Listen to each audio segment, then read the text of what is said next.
दोस्तों देखिए, अभी जो है पावर स्टार पवन सिंह का जो है बर्थडे जो है पार्टी जो मनाया जा रहा है, जिसमें कि केक कटाया जा रहा है।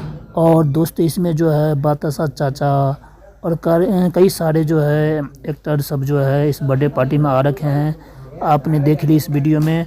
और दोस्तों खास बात तो ये है कि पवन सिंह जो है ज्योति सिंह को क्यों नहीं अपने साथ में रखी, कि कोई जो है जो पवन सिंह के साथ एक लड़की है, ये कौन है?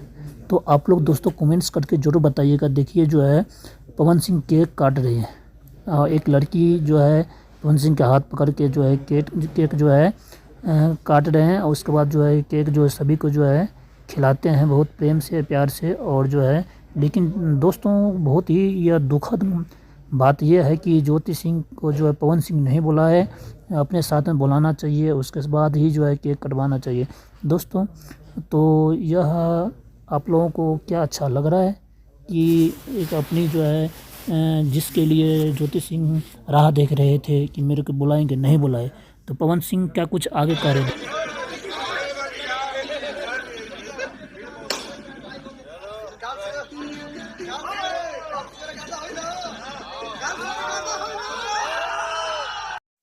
और दोस्तों अगले दिन जो है पवन सिंह का नया गाना जो है रिलीज़ होने वाला है, जिसमें बता दिए पवन सिंह जो है नया गाना होंगे या नहीं, तो पवन सिंह ने बता दिए दोस्तों। और साथ ही हमारे चैनल को सब्सक्राइब कीजिए अगर नए हैं, इसी प्रकार की वीडियो के लिए बने रहे तत्काल। धन्यवाद।